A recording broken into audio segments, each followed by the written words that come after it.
ఇప్పుడు నవే పెడతా. ఎస్. ఇప్పుడు శ్రీమద్ భగవద్గీత భగవద్గీత యథాతథం శ్లోకం 9వ అధ్యాయము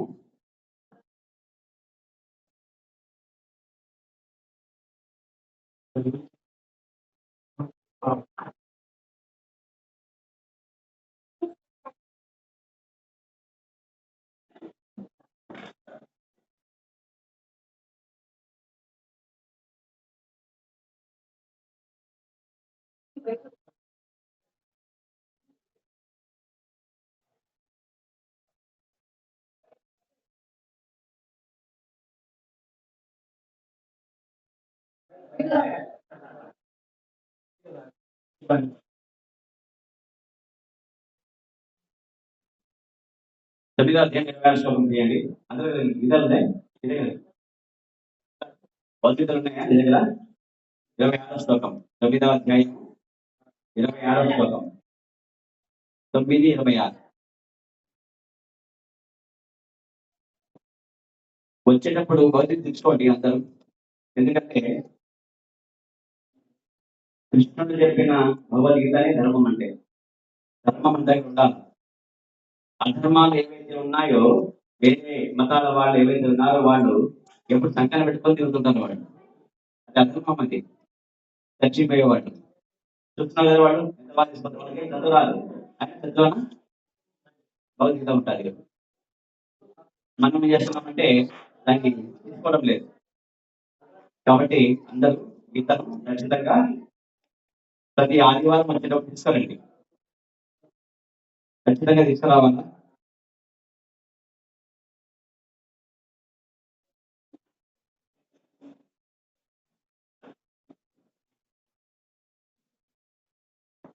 తొమ్మిది 26 కదా. 9వ అధ్యాయము 26వ శ్లోకం.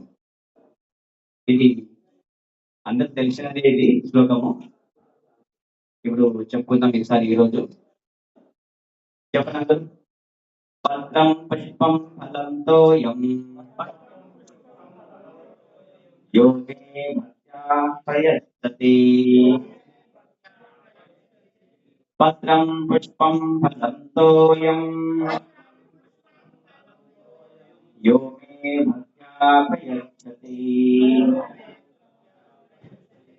తదహం అత్యుపహృతం అస్నామి ప్రయతాత్మనః. తదం అత్యుపహృతం అస్నామి ప్రయతాత్మనః. తదం అత్యుపహృతం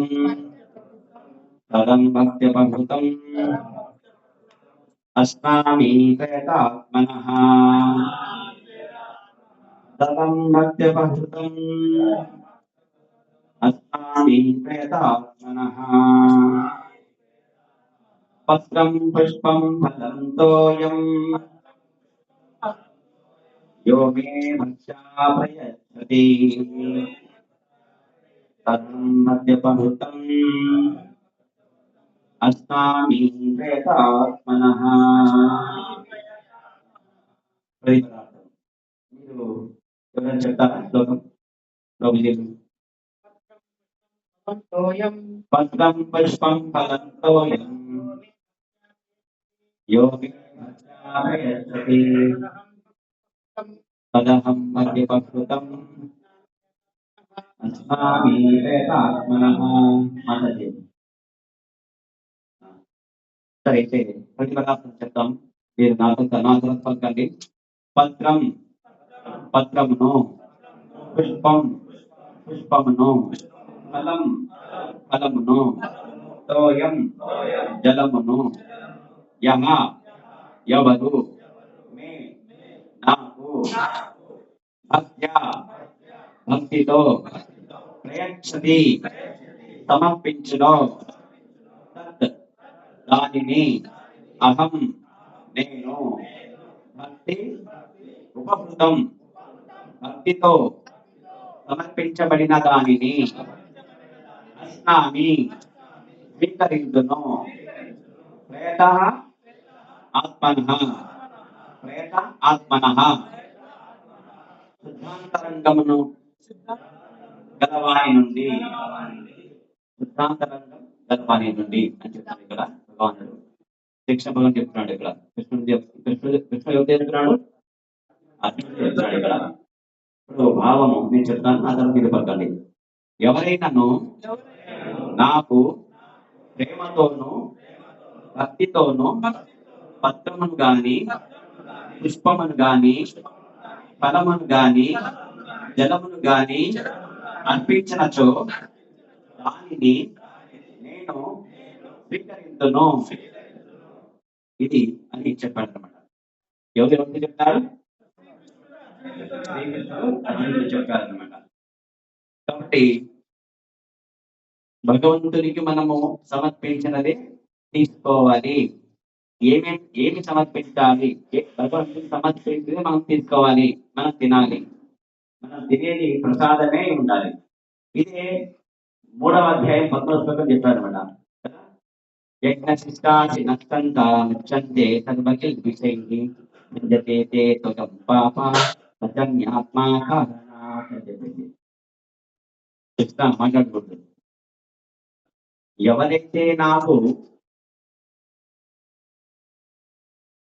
ఎవరైతే నాకు సమర్పణ చేసిన దానిని భుజిస్తారో సేవిస్తారో వాళ్ళు ఇష్టం కలిగిన వాళ్ళని ఏమంటారంటే సత్త అంటారు, సజ్జనులు అంటారు. ఏమంటారు? సజ్జనులు ఏం చేశారంటే కనుక నైవేద్యము కృష్ణుడికి సమర్పించిన తర్వాత ప్రసాదంగానే తీసుకుంటారు. ఏమి తీసుకుంటాం కూడా హోటల్లోనూ తర్వాత బజార్లోనూ బండ్ల పైన దొరికేది ఏమి పడితే అవి తినదు అనమాట.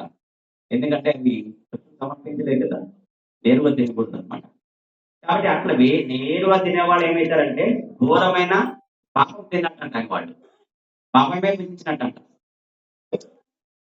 ఇప్పుడు నాలుగు రుచి కోసము ఏం పడితే బండ్ల పైన అమ్మేవి కదా, ఫిష్ పకోడీలు కావచ్చు, చికెన్ పకోడీలు కావచ్చు, ఇంకేమైనా కావచ్చు, ఇంకా ఏమైనా కావచ్చు, పండ్లు కావచ్చు, బజ్జీలు కావచ్చు, వడలు కావచ్చు, ఇడ్లీ కావచ్చు, దోశ కావచ్చు, ఇవి కూడా ఎవరో చేసిన వాళ్ళని వాటిని తీసుకొని తిన్నాం. ఎటువంటిది అంటే కనుక దాన్ని ఫలితంగా మనం ఎక్కడికి పోతామంటే నరకానికి పోతామని చెప్తున్నాం అన్నమాట.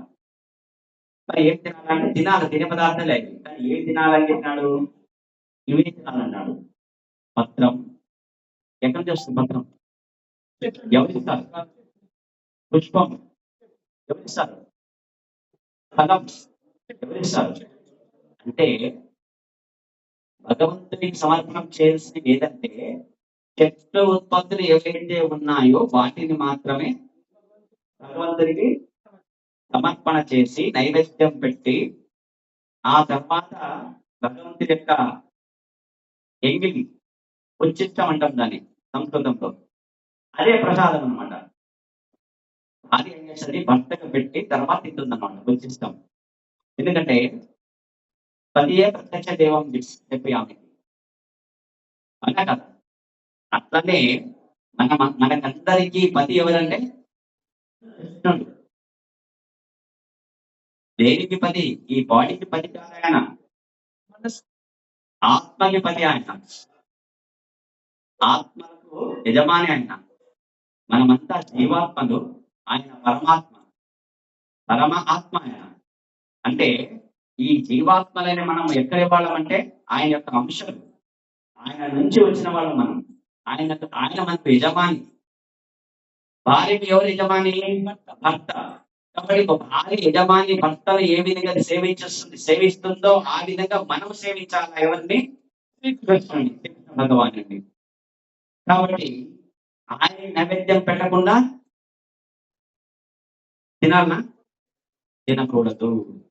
పతివ్రత ఆచరణ చేసే స్త్రీ తన భర్తకు ప్రసాదం పెట్టినప్పుడే ఉంటుంది. అంతవరకు ఆమె తినదు. ఆయన కోసం వెయిట్ చేస్తుంది, అడ్డం పడుకుంటుంది. అంటే నిద్రొచ్చినా కూడా తినదు. పతివ్రత అనే వ్రతమును ఆచరించే స్త్రీ, పెళ్ళైన స్త్రీ తన భర్తని ఆ విధంగా సేవిస్తుంది. ఆయన యజమాని కదా అని చెప్పేసి. నేను దానంలో వచ్చిన దాన్ని కాబట్టి నేను ఆయనకి సేవించాలా అని చెప్పి సేవించి ఆయనతో ప్రేమతో ఉండి అన్ని ఆయనతోటి ఒక మంచి సంతానాన్ని పొందాలని చెప్పేసి కాంక్షిస్తున్నాను కదా ఫలితంగా. ఆ విధంగా మనం ఏం చేయాలంటే గనక కృష్ణుడికి నైవేద్యం పెట్టి ఆయన సేవ చేయడానికి ఉన్నారు. మనమంతా ఎవరు దాసులు. నా పేరు తెలుసా మీకు? హిరణ్మయ అచ్యుత దాస్. అచ్యుత అంటే ఎవరు? లేని వాడు ఎవరు? కృష్ణుడు. కృష్ణదాసుడు. కాబట్టి అందరు కృష్ణదాసులే. ఇది ఎవరికి దేహం? ఇది అమ్మ నాన్నది. కృష్ణ మీ పేరు చెప్పారు చెప్పు. మీ పేరు చెప్పండి. చెప్పండి. కృష్ణయ్య.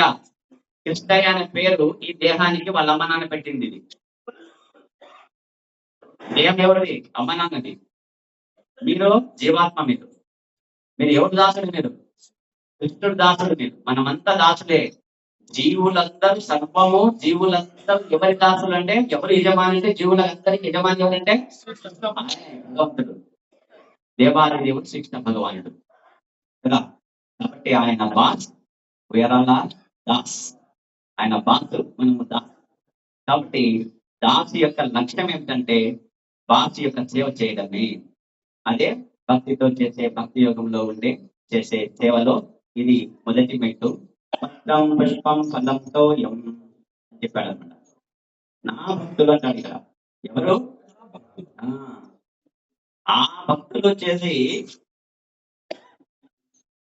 ఆయనకి నైవేద్యం పెట్టకుండా తినడు. ఉపవాసమైన ఉంటాడు అనమాట. అది భక్తి అంటే. అది వృతం అది కదా. అది చెప్తాడు ఇక్కడ. కాబట్టి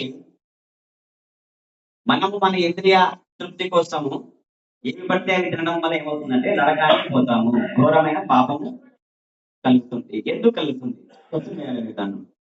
అవి ఆహార పదార్థాలే కదా, ఇవి ఆహార పదార్థాలే కదా. ఏం తేడా చెప్పు, ఎందుకు వస్తుంది అని ప్రశ్నించాలని విధానం. అవునా కదా?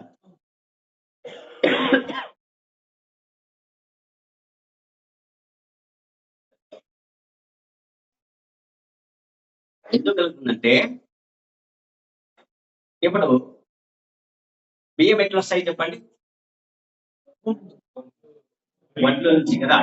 వడ్లని మిల్లులో వేస్తే బియ్యంగా మార్చుకొని మనం తెచ్చుకొని దాన్ని బాగా కడిగేసి వండేసుకొని తింటున్నాం మనం. కానీ ఆ వడ్లు ఎక్కడి నుంచి వచ్చాయి? వరి మడి కదా. మడిని ఏం చేయాలా? ఫస్ట్ ఆ భూమిని బాగా దున్నాలి, నీళ్లు పెట్టాలి. అది దున్నేటప్పుడు క్రిములు తెచ్చింటాయి ఆ భూమిలో. ఆ నీరు పెట్టినప్పుడు క్రిములు తెచ్చింటాయి. దాంట్లో కనబడేవి అని చాలా తెచ్చింటాయి. కోట్లు తెచ్చింటాయి, ఒకటి రెండు కాదు. ఆ తర్వాత మేము ఏం చేస్తాము? నానబెడతాం, వరి నానబెడతాం. అది బాగా ఏపుగా పెరుగుతుంది. ఇక దానికి గింజలు వస్తాయి కదా. ఆ తర్వాత మరి నీరు అక్కడ పురుగుమని తెస్తాం. అదేదో కదా, ఆ మందు ఈ మందు కొట్టాలని చెప్పి రకరకాల మందులు కొడతాం. అప్పుడు చాలా జీవులు వస్తాయి ఇక్కడ. ఇవన్నీ ఎవరంటే భగవంతుని బిడ్డలే. ఇవన్నీ 84 లక్షల జీవరాశులు భగవంతుని బిడ్డలు. మనకి ఒకటే కాదు, మనుషులు ఒకటే కాదు, అవి కూడా జీవులే. అవి కూడా ఆత్మలే. అవి కూడా మనిషికి మాత్రం ఆత్మ ఉంది, మిగతా వాటికి ఆత్మలే అని చెప్పి చెప్తారు బైబిల్లో. యాక్చువల్ గా జీసస్ వచ్చేసి 14 సంవత్సరాల వరకు కనబడకుండా ఇక్కడికి వచ్చినాడు. ఎప్పుడు వచ్చినాడు తెలుసా? జగన్నాథ్ పల్లికి వచ్చేసి ఈ గీతా శాస్త్రం చదివిపోయినాడు. ఆయన చెప్పిందంతా ఇదే. ఆయన దీంట్లో చెప్తే గనక వాళ్ళు ఏం చేసినారు? జీసస్ చెప్పాడు ఈ మాటలు చెప్పేసి వాళ్ళు రేపు చేసి వాళ్ళు ఇష్టం వచ్చినట్టు వాళ్ళు రాసుకుంటున్నారు అనమాట. అర్థమైందా? కాబట్టి ఆయన జీసస్ చెప్పింది ఏంటంటే గీతనే అని చెప్పింది. ఆయన వచ్చి ఇక్కడ చదువుకోపోయినాడు కదా, జ్ఞానం గురువు ద్వారా తీసుకొని పోయినాడు ఆయన. కాబట్టి చెప్పినాడు. కానీ వీళ్ళు చేస్తారు, లేదు జీసస్ చెప్పినాడు అంటారు వీళ్ళు. ఇదంతా మిస్గైడింగ్ అండ్ మిస్లీడింగ్. అంటే ఏమి? మిస్గైడింగ్, తప్పుదో పట్టించడము. మిస్లీడింగ్, తప్పుడు నిర్వహణ చేయడం. ఇది కరెక్ట్, ఇట్లనే మనం ఉండాలా అని చెప్పేసి చెప్పేది అనమాట. కాబట్టి మతాలన్నీ ఇట్లా ఉంటాయి అనమాట. మతాలన్నీ ఇట్లే ఉంటాయి.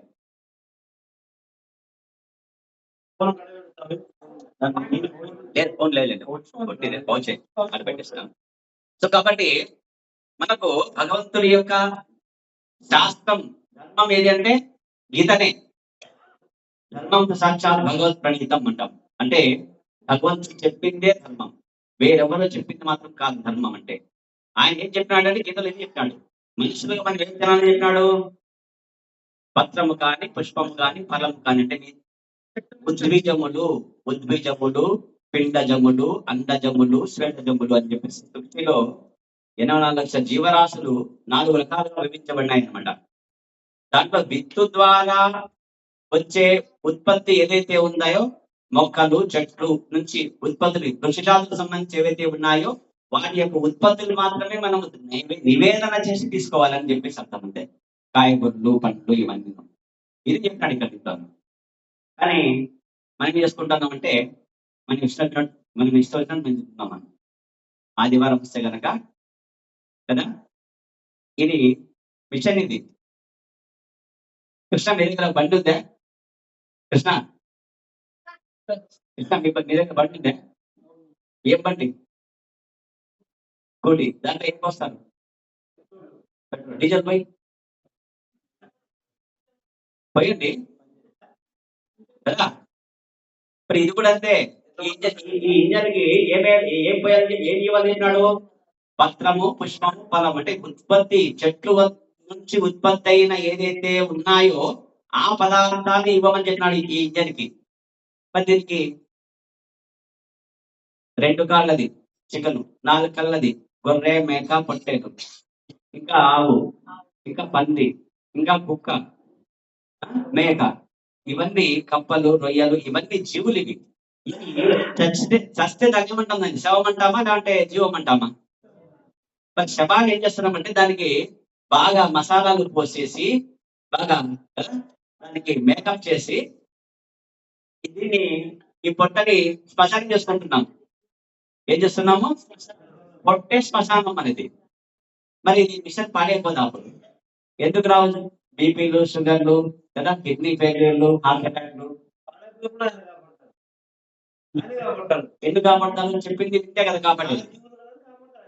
లేదు నేనే ఉంటానంటే మీ కొడుకున్నాడు, మీరు చెప్పినట్టు వింటే ఆ పిల్లలకి డబ్బులు ఇస్తారా, కొంచెం వాడి ఇష్టం వచ్చినట్టు సినిమాలకి సిగర్లకి బడికి పోనా చదువుకోవాలని అనుకోకుండా ఏమి మందు బాబులతో తిరగడము, సినిమాలు సిగాలు చేయడము, ఇష్టం వచ్చినట్టు పాడైపోతానంటే డబ్బులు ఇస్తారా మీరు తండ్రిగా.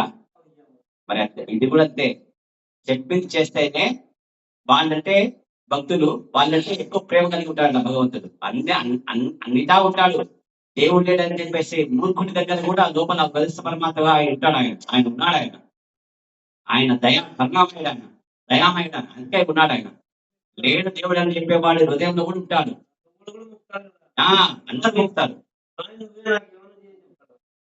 అంటే అక్కడ కర్మఫలం మరి అనుభవిస్తాడు వాడు, అది కూడా కర్మఫలం అనుభవిస్తాడు అంతే. కర్మ సిద్ధాంతం ప్రకారం దానికి తగిన ఫలితాలు ఏర్పాటు ఉంటాయి. కాకపోతే మీకు మంచి మార్గం చెప్పినాడు, శాస్త్రం చెప్పినాడు.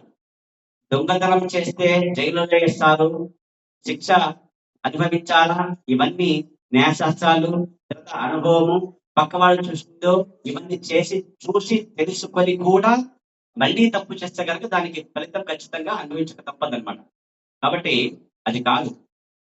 ఏ విధంగా తెలివైన వాడు ఎట్లుంటాడంటే భక్తి యోగంలో ఉండి భక్తిని చేసి భగవంతుని చేసే మార్గాన్ని ఆలోచిస్తాడు. కాబట్టి మనము ఈ శ్లోకం నుంచి మనం ఏం తెలుసుకోవాలంటే కనుక ఒకే ఒక విషయం తెలుసుకోవాలి, భగవంతునికి నైవేద్యం పెట్టకుండా తినరాదు, తింటే నరకానికి పోతాడు. ఒకటే మాట, వాడకూడదు, అది మనది కాదు, పెట్టకూడదు. మరి అసలు తినకూడదు, అసలు బయట దిబ్బల పారేలా వాటిని, ఎల్లిపాయలు ఉల్లిగడ్డలు ఎక్కడ పారేయాలా, దిబ్బల పారేయాల. ఎందుకు వాడాలా, ఎవరు వాడాలని చెప్పినారు,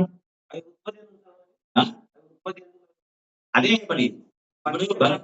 ఇప్పుడు జగన్నాథ్ సూత్రధారి, ఆయన మామూలు కాదు, అన్ని ఇస్తాడు, నీ తెలివి ప్రతిస్తాడు అంతే, అన్ని ఇస్తాడు.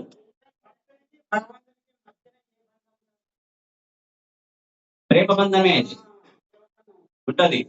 ఒక తండ్రికి అంటే తండ్రి బిడ్డలు తండ్రి బిడ్డల ప్రేమనే అది అంతే అది. తండ్రి బిడ్డల ప్రేమనే. మన పట్ల ఆయనకి ఎక్కువ ప్రేమ ఉంటుంది. అందరికి సమానంగా చూస్తాడు. చెడ్డ కొడుకైనా కూడా ఏదో కొద్దిగా మనకు పక్కన ఒక కదా మనసులో ఒక ఏదో ఒక మూలన వాటిపైన కొద్ది ప్రేమ ఉంటుంది. వీడు ఎప్పుడు బాగుపడతాడు, వీడి బుద్ధి ఇట్లా ఉందని చెప్పేసి ఒక పక్క కోపం ఉన్నా, తన్నినా, అన్నం పెట్టకపోయినా ఒక పూట ఉంటుంది అనమాట. అట్లా ఆయన కూడా ఉంటుంది అంతే. కాబట్టి బలముతో ఎస్ స్వీకరిస్తానని చెప్పినాడు ఆయన. అవును అవును అది ఇవి ఎవరైనా ప్రేమ కనీసం ఇవ్వని చెప్పినాడు అంతేగాని ఇదే ఇవ్వని చెప్పినాడు. కనీసం 10 మంది దరిద్రులు అయితే కనుక ఇది ఇవ్వని చెప్పినాడు. లేదు నీకు బాగా ధనం ఉంటే కనుక దానికి తగినంతగా బాగా ఆహార పదార్థాలు ఏర్పాటు చేసి ఇవ్వమని చెప్పినాడు. ఇప్పుడు ప్రభుత్వం చెప్తున్నాడు నిత్యానందం కొరకై ఈ శాశ్వత మరియు ఆనంద పూరితమైన భగవద్ధామను పొందుటకు వివేకవంతులైన వ్యక్తి చైతన్యవంతులై శ్రీకృష్ణ భగవాన్ దివ్యమైన ప్రేమయుక్త సేవలో నెలకొనట ఎంతో అవసరము. కాబట్టి ప్రభుపాద గురువులు ఏం చెప్తున్నారంటే, ఆచార్యులు ఏం చెప్తున్నారంటే నిత్యానందం కొరకు అంటే మనము తినడం వల్ల ఆనందం వస్తుంది అంటే కనుక బజార్లో అమ్మేవి ఏవైతే ఉన్నాయో తినకూడని నిషిద్ధ పదార్థాలు ఏవైతే ఉన్నాయో వెల్లి ఉల్లి తర్వాత మద్యం మాంసం ఇవన్నీ ఏవైతే ఉన్నాయో ఇవన్నీ నువ్వు తినకూడని ఏవైతే ఉన్నాయో దీనివల్ల ఆనందం వస్తుంది అనుకోవడం అనేది ఎంత ముఖతం అంటే దాంట్లో ఆనందం ఉండదు. అది క్షణకాల పంగులం అనేది. కానీ నిత్యానందం కొరకు శాశ్వతం మరియు ఆనందపూరితమైన భగవద్ధామం పొందాల. భగవద్ధామంలో శ్రీకృష్ణ భగవాన్ యొక్క ధామం ఏదైతే ఉందో గోలోక బృందావనం అది శాశ్వతమైనది. అక్కడ ఉండేది ఆనందం నిత్యమైనది. ఈ భౌతిక జగత్తులో ఉండేది ఇది దుఃఖాలయం. ఇది ఇక్కడ ఆనందం లేదండి.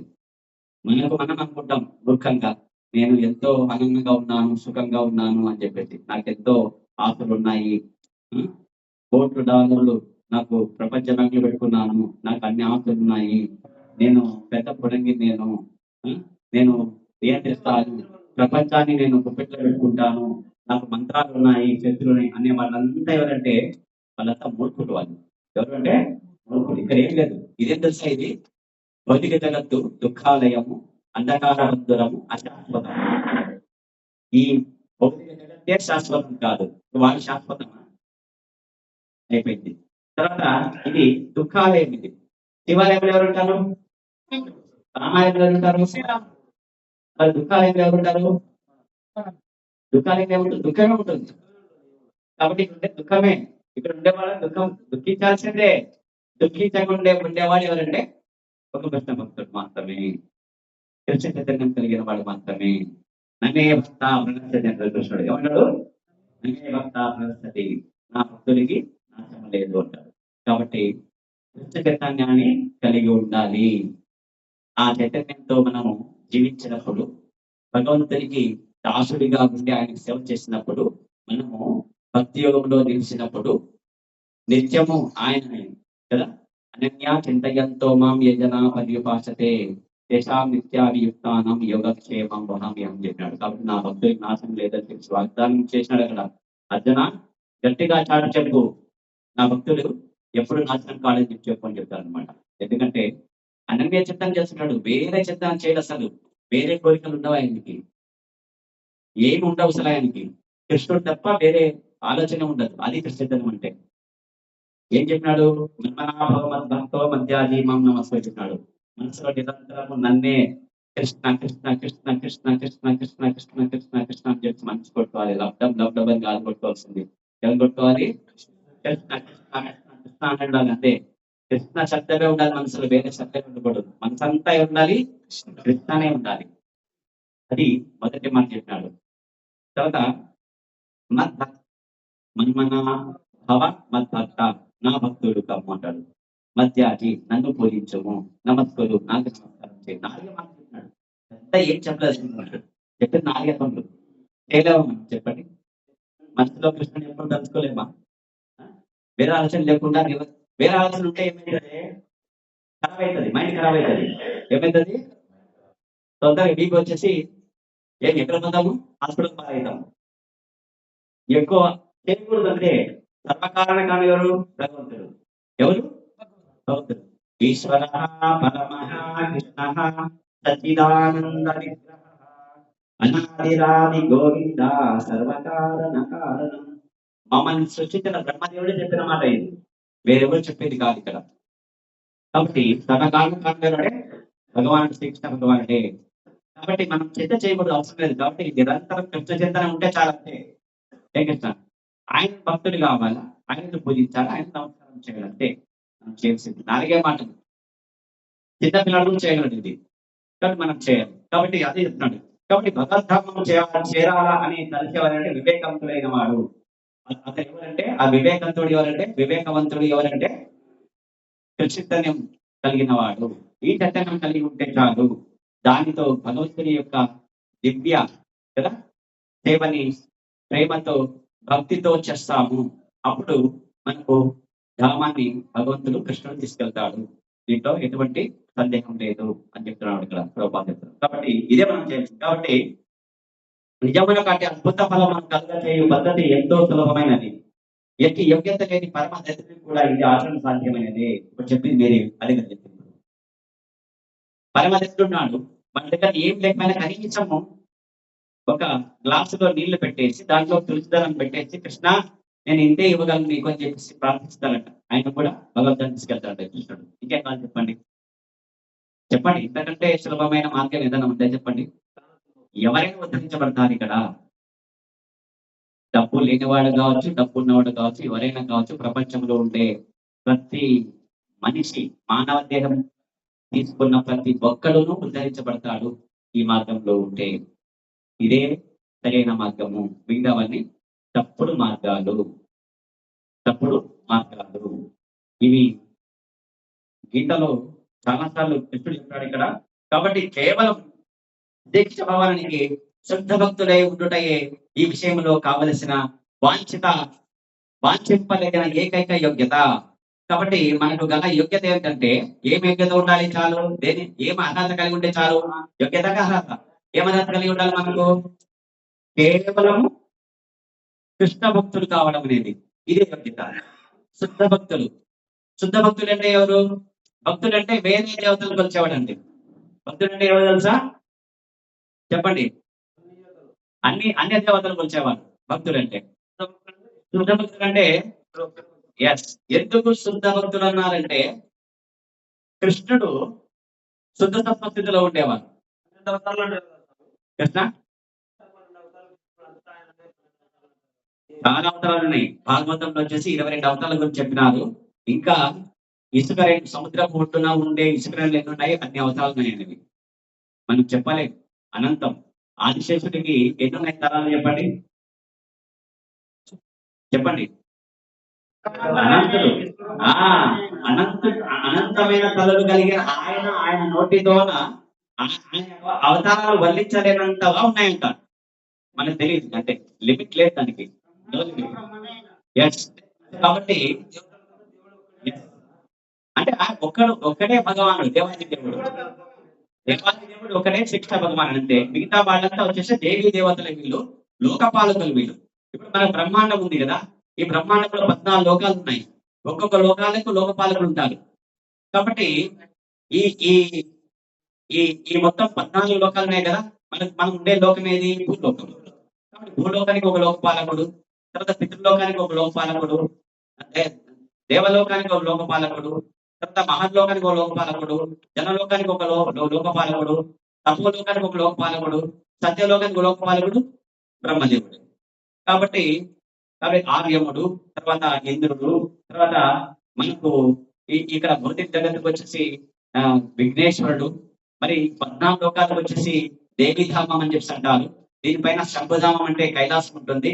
దానిపైన హరిధామం అంటే మరి పాలకడలిలో ఉండే సాయి విష్ణు ఉంటాడు. ఇదంతా కలిసి ఒక బ్రహ్మాండం అనమాట. ఇవన్నీ అంటే అతల వితల దళాతల విషాతల మహాతల పాతల లోకాలు, దిగువ లోకాలు, అధో లోకాలు ఏవైతే ఉన్నాయో, సూర్యకిరణము ప్రసరించని ఏవైతే లోకాలు ఉన్నాయో అవి అధో లోకాలు. మహాపాపం చేసిన వాళ్ళు దాంట్లో జన్మ తీసుకుంటారు అనమాట. ఇవన్నీ ఈ 14 లోకాలు వచ్చేసి దేవి ధామం అంటా ఉంది వీటిని. వీటికి ఎవరంటే దుర్గా, భవాని దీనికి అధికారిని. కాబట్టి దీన్ని ఇక్కడ ఇది భవసాగరం అంటాం అనమాట. ఈ 14 లోకాలని ఏమంటాము? భవసాగరం అంటాం దీని అంతే. కాబట్టి ఈ భవసాగరంలో వచ్చేసి జనన మరణ కాలచక్రాల్లో వచ్చేసి మనం కర్మల యొక్క ఫలితంగా దేహాలు తీసుకుంటాము. ఇప్పుడు మానవ దేహం మనకు వచ్చిందండి. ఇప్పుడు మనం సద్వినియోగం చేసేసి శుద్ధ భక్తుడిగా ఉండి కృష్ణుడి యొక్క భక్తి చేయకపోతే గనక ఏమవుతామంటే మళ్ళీ ఈ భౌతిక జగత్తులో మరొక లోకంలో మరొక జీవుడుగా దేహం తీసుకుంటాం. మరొక జీవుడు జీవాత్మల మనమే కానీ ఇంకో దేహం తీసుకుంటాం అంతే. ఇప్పుడు మంచి కర్మలు చేస్తే గనక మనిషి దేహం వస్తుంది. లేకపోతే కుక్క దేహమో, పంది దేహమో, పొద్దు దేహమో, పిల్లి దేహమో కదా, ఎలుక దేహమో ఏదో ఒక దేహం వస్తుంది అంతే. మన దేహం కాదు కర్మం చేయకపోతే, మంచి పుణ్యకర్మం చేయకపోతే కనుక. కాబట్టి ఆ విధంగా ఉంటుంది కర్మ సిద్ధాంతం. కోడి ఉంది, కోడి పాపం చేసి కోడి జన్మిస్తుంది. అది కూడా జీవాత్మనే. కానీ ఏం చేస్తాం, మధ్యలో నాకు చికెన్ కావాలి అని చెప్పేసి అనుకున్నాం, దాన్ని కట్ చేస్తాం కదా. అవి ఏమైంది, దాని యొక్క పాపం ఎవరు తీసినారు? నువ్వు తీసినావు. కాబట్టి ఎవరు అనుభవించిన దాని పాపము నువ్వు తీసుకొని కోడిగా నీవు జన్మ తీసుకోవాలా. మేక తింటే మేక జన్మ తీసుకోవాలి, కోడి తింటే కోడి జన్మ తీసుకోవాల్సిందే. తప్పదండి ఇది కర్మ సిద్ధాంతం. జాగ్రత్త. ఎంతమంది తింటే అంతమంది అన్ని కోళ్లుగా పుట్టాల్సిందే, అన్ని మేకలుగా పుట్టాల్సిందే. ఎందుకంటే పాపపు జీవిగా మేకగా పుట్టింది. నువ్వు నాకు 4 రకాల పెళ్లి చేసుకోవాలనుకున్నావు, హతంగా తీసుకున్నావు, దాన్ని మెడలిస్తున్నావు కాబట్టి దాని జీవుడు పోయింది. మరి ఆ పాపం మిగులు పాపం ఎవరు అనుభవించాలా? ఎవరైతే దాన్ని పట్టించినాడో, ఎవరైతే దాన్ని పెంచినాడో, ఎవరైతే దాన్ని కోసినాడో, ఎవరైతే దాన్ని ముక్కలు చేసినాడో, ఎవరైతే దాన్ని వడ్డినాడో, ఎవరైతే దాన్ని వడ్డించినాడో, ఎవరైతే దాన్ని తిన్నాడో వీళ్ళు అనుభవించాలా, షేర్ చేసుకోవాలి అందరు పాపాలు దాని యొక్క మేకదేహం తీసుకోవడానికి నెక్స్ట్ జన్మలోను. పుట్టియడం వచ్చేసి అది నీ ఆహారం కాదండి. నీ ఆహారం ఏం చెప్పాను ఇప్పుడు ఇక్కడ? వృక్షం సంబంధించి ఉత్పత్తులు ఏవైతే ఉన్నాయో అదే నీకు హక్కు అధికారం ఉంది. అంతేకాని పెద్దలు చెప్పినట్టు వినక నీ ఇష్టం వచ్చినట్టు అంటే నేను చెప్పేది మనకు ఇష్టం లేదండి, మనకు అధికారం లేదండి, మనకు హక్కు లేదండి. గీతలో కృష్ణుడు చెప్పినట్టు బ్రతకడం తప్ప వేరే క్వశ్చన్ వేసే హక్కు అధికారము లేనే లేదు. ఇది సత్యం. ఇది వేరొక జంతువు యొక్క ఆహారం. ఇది ఈశావాస్యం ఇదం సర్వం యత్కించ జగత్యాం జగత్ తేన తెక్తేన ఉజ్జీత మాగధకస్య శుద్ధనం. నీది ఏదో తెలుసుకొని ప్రవర్తించి ఇది మాత్రం నువ్వు తీసుకో, ఇతరులను తీసుకోవద్దని చెప్పినాడు ఈశావాస్యం ఇదం పుణ్యంలో. ఈశోపనిషత్తులు చెప్పినాడు, భగవాన్ చెప్పినాడు అక్కడ. మరి నీదేది చెప్పు? నీది దాని ఉత్పత్తులు మాత్రమే, వృక్ష జాతులకు సంబంధించిన ఉత్పత్తులు మాత్రమే నీది, వేరేది నీది కాదు. నీది కానీ తీసుకోవాలి. నీకు హక్కు ఎక్కడ చెప్పండి? ఎవరు చెప్పారు?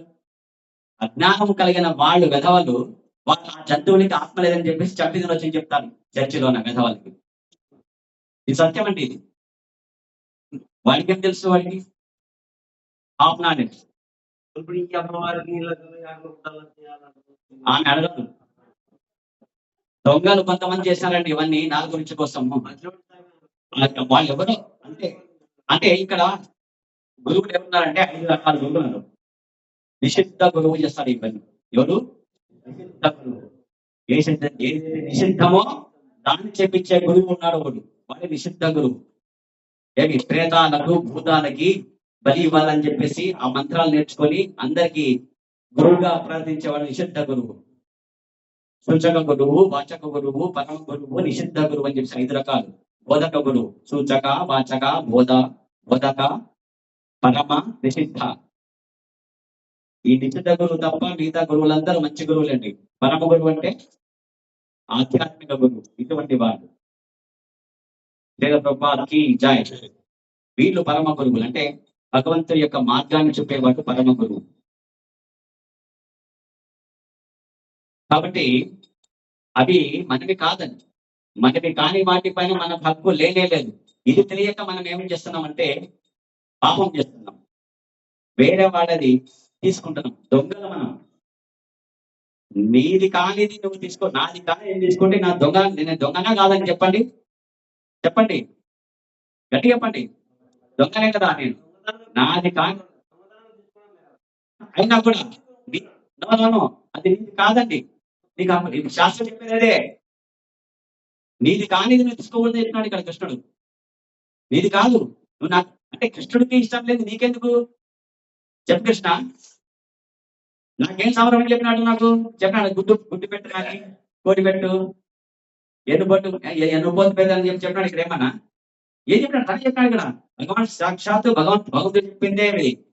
వ్యాసుడు చెబితే రాసినాడు. ఈ రోజు రాసింది. ఈ మహాభారతం రాసేది 1,10,000 శ్లోకాలు అక్షయ తృతీయ నాడు ప్రారంభించినారు రచన. ఈ రోజే దాంట్లో భాగంగా 1,10,000 శ్లోకాల్లో 700 శ్లోకాలు భగవద్గీత ఈ రోజే రాసింది, ప్రారంభించింది కదా.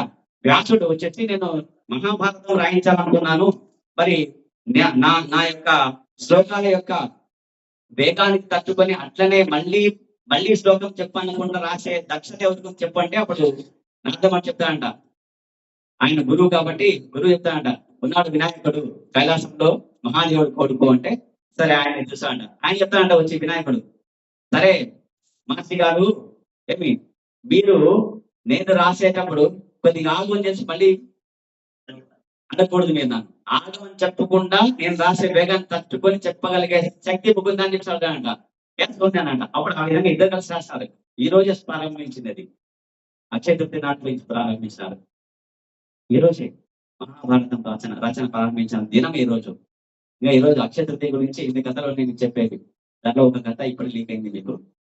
సో కాబట్టి ఇంకా చూడండి, బాగా చూడండి, ఇంకా వినండి. కాబట్టి యోగ్యత అందరికీ ఉందండి. యోగ్యత అందరికీ ఉంది. శుద్ధ భక్తులు కావాలి. ఇక్కడ గుణములు ఏం చెప్పండి? గుణములు కదా ఏంటేంటి అవి? తమో గుణము, రజో గుణము, సత్వగుణం. సత్వగుణం కలవారు దేవీ దేవతలను పూజిస్తారంట. గీతలు చెప్పినాడు. అవును కదా, విన్నారు కదా మీరు. సత్వగుణంలో ఉండేవాడు ఎవరు పూజిస్తారు? దేవీ దేవతలు. అంటే ఎవరు కావచ్చు? శివుడు వరకు పూజించే వాళ్ళంతా వీళ్ళంతా ఎవరు? సత్వగుణం ఉన్న వాళ్ళు దేవీ దేవతలు. అంటే దేనికోసము? వరాలు కావాలి, మాకు అవి కావాలా, ఇవి అంటే బిజినెస్ అనమాట. అది ఏంటది? నీకు 10 టెంకాయలు కొట్టాను, ఏమమ్మా సరస్వతి తల్లి నన్ను పాస్ చేయి 10th క్లాసు అని చెప్పినాను అనుకోలేను. అప్పుడేమవుతుంది? బిజినెస్ చేసినట్టే నేను అంటే కదా. చెప్పండి, 10 టెంకాయలు కొట్టిన సరస్వతి తల్లి నా 10th క్లాస్ పాస్ చేయను తల్లి సరస్వతమ్మ అని చెప్పేసి వెళుతున్నాం అనుకో, ఏమవుతుంది? అయిపోయింది అంతే, బిజినెస్ అది. కాబట్టి ఇవి ఎవరికి? వీళ్ళు శుద్ధ గుణం కలవాలి. వీళ్ళెవరు? సత్వగుణం కలవాలి. శుద్ధగుణం కాలేదు, సత్వగుణం అది. తర్వాత రజోగుణం కలవాలి. రాక్షసులు పూజిస్తారంట. అంటే అధికారం, నేనే విశ్వానికంతా ఏమి పెద్ద కావాలంటే ఏం చేయాలా? రాక్షసులు పూజించాలన్నమాట. రజోగుణం కలవారు ఎవరు పూజిస్తారు? రాక్షసుల్ని. తపోగుణం కలవారు భూత ప్రేతాలు చేతబడ్డ ఎవరు? వీళ్ళనమాట. శ్మశానంలో పోయి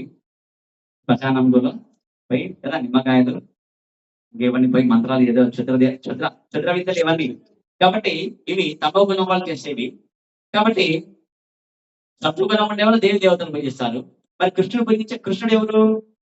దేవీ దేవతలకు సృష్టించిన ఆది పురుషుడు ఆయన, గోవిందుడు ఆయన, దేవాది దేవుడు ఆయన కదా. మొట్టమొదటి ఉండింది ఎవరు? ఆయనే. వీళ్ళంతా ఉన్నారా? లేదు, వీళ్ళ తర్వాత వచ్చినాడు. వీళ్ళంతా బ్రహ్మగుడు తర్వాత వచ్చినాడు. కాబట్టి ఆయన భక్తుడు ఎవరు ఉంటారంటే శుద్ధ భక్తుడు అంటారు. అది శుద్ధ సత్వ గుణం. అది ఎవరి? శుద్ధ సత్వగుణములో శుద్ధమైనది అని అర్థం. అంటే ఎందుకంటే ఇక వేరు లేదు, ఒకటే ఒక మార్గం అంతే, రాజా మార్గం. కాబట్టి అదే శుద్ధ భక్తుడు, అదే అంటాను. కాబట్టి శుద్ధ భక్తుడై, భక్తులని కాదు శుద్ధ భక్తుడై.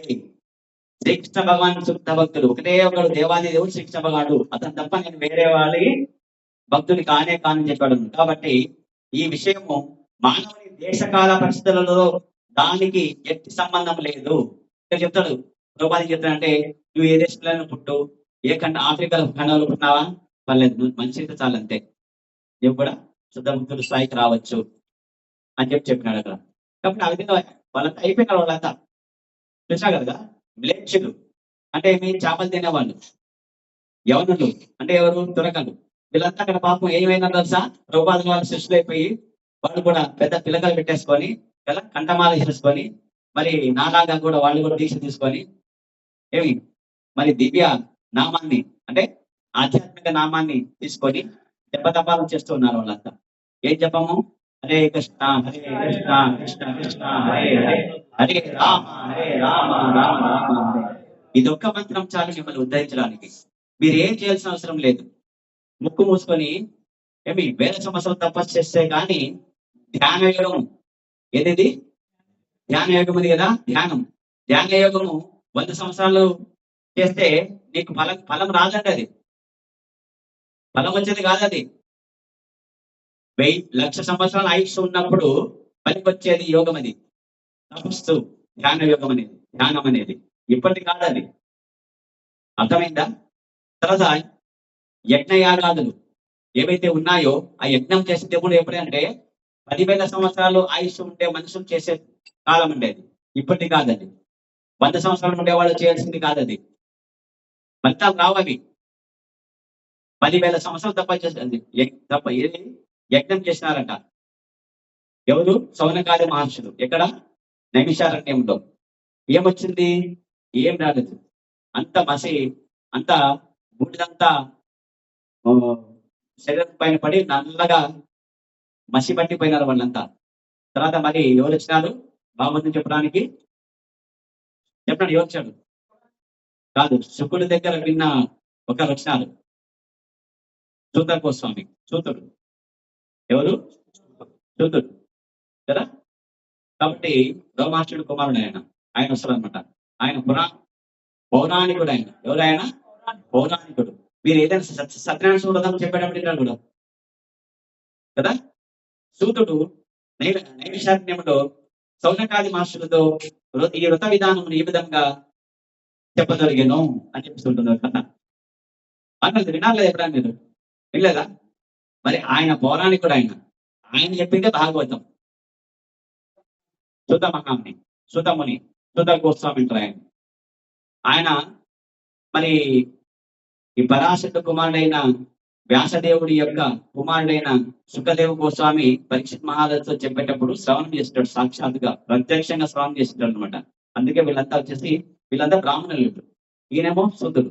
ఆయన యజ్ఞ జపములు చేసి ఆ బ్రాహ్మణ స్థాయికి, వర్ణానికి స్థాయికి వచ్చినాడు. కాబట్టి ఆయనకి వ్యాసాసనం ఇచ్చేసి ఆయన పైన కూర్చోబెట్టి ఆయనకి ఆ గౌరవం ఇచ్చి వీళ్ళంతా కింద కూర్చొని శ్రవణం చేస్తారు. 70,000 మంది మహర్షులు ఎంతో వేల సంవత్సరాలు తపస్సు చేసిన వాళ్ళ వల్ల. కాబట్టి ఆ తపస్సు ఈ యుగంది కాదు. ఈ యుగంది ఏం చేయాలి? వ్రతం కూడా కాదండి. ఈ యుగంది కేవలం హరి కీర్తన, హరినామ జపం. హరే కృష్ణ హరే కృష్ణ కృష్ణ కృష్ణ హరే హరే, హరే రామ రామ రామ హరే హరే. ఇంతే మనం చేయాల్సింది. ఇంత సులభంగా ఉండే దాన్ని బట్టి వేసుకొని దీన్ని వదిలేసి మనము నానా మార్గాలు తీసుకుంటున్నాం. మనమంతా అంటే మాయలో పడిపోయినాం. మనం ఎక్కడ పోయినాము? మాయలు దొరికిపోయినాం. మనమంతా మాయలో పడిన వాళ్ళు ఏం చేస్తారు తెలుసా? మనసు మాట వింటాడు, బుద్ధి మాట వినాడు. మీరు మనసు మాట వినాలంటే మీరు ఎక్కడ విన్నట్టు? మాయలో విన్నట్టే కదా మీరు. అప్పుడు మాయ ఏం చేస్తుంది? మాయదారి పట్టిస్తుంది అనమాట. కృష్ణదారి పట్టించదు మిమ్మల్ని. ఏ దారి పట్టిస్తుంది? మాయదారి పట్టిస్తుంది. నువ్వు మనసు మాట వింటే నువ్వు మాయదారి పట్టినట్టే, నువ్వు మాయలో పట్టినట్టావు. నువ్వు మాయలో పట్టావు కాబట్టి మాయదారి పట్టిన వెళ్ళిపోతావు. నువ్వు కృష్ణ మార్గం రాలేవు. ఆ మార్గం వేరు, ఈ మార్గం వేరు. అది చీకటి మార్గం, ఇది వెలుగు మార్గం. కాబట్టి వెలుగు తమసోమ జ్యోతిర్గమయ చెప్పలేదు ఉపనిషత్తులు. తమసోమ, తమస్సు అంటే చీకటి. ఇది చీకటి ఆకాశం. ఈ భౌతిక జగత్తు చీకటి. సూర్యుడు ఉంటేనే వెలుగు, చంద్రుడు ఉంటేనే వెలుగు. ఒకే చంద్రుడు ఒకే సూర్యుడు ఉంటాడు, అంతేగాని స్వర్గలోకంలో ఒక చంద్రుడు సూర్యుడు, తర్వాత ఆ పైన సత్యలోకంలో ఒక సూర్యుడు ఒక చంద్రుడు, భూలోకంలో ఒక సూర్యుడు ఒక చంద్రుడు అట్లా ఉంటారండి. ఒకడే ఉండేది అన్నిటికీ. ఈ ఊర్ధ్వలోకానికి 7 లోకానికి ఒకటే సూర్యుడు ఒకటే చంద్రుడు అంతే. కాబట్టి ఆ విధంగా వచ్చేసి మనకు ఖచ్చితంగా మనం ఎవరి భక్తులుగా ఉండి కనదేవచాలి. కడతేరాల శుద్ధ భక్తులు. అతను ఏమంటారు? శుద్ధ భక్తుడు అంటారు. ఏమంటారు? వేరే వాళ్ళని భక్తుడు అంటారు అంతే. ఆ భక్తి వేరు, అది బిజినెస్ భక్తి. అది ఇది శుద్ధ భక్తి అంటే. అంటే బాగా గుర్తుపెట్టుకోండి, శుద్ధ భక్తి అంటే బిజినెస్ మెంటల్ లేకుండా కృష్ణుడు సేవ చేసేవాడిని అంటారు అంతే.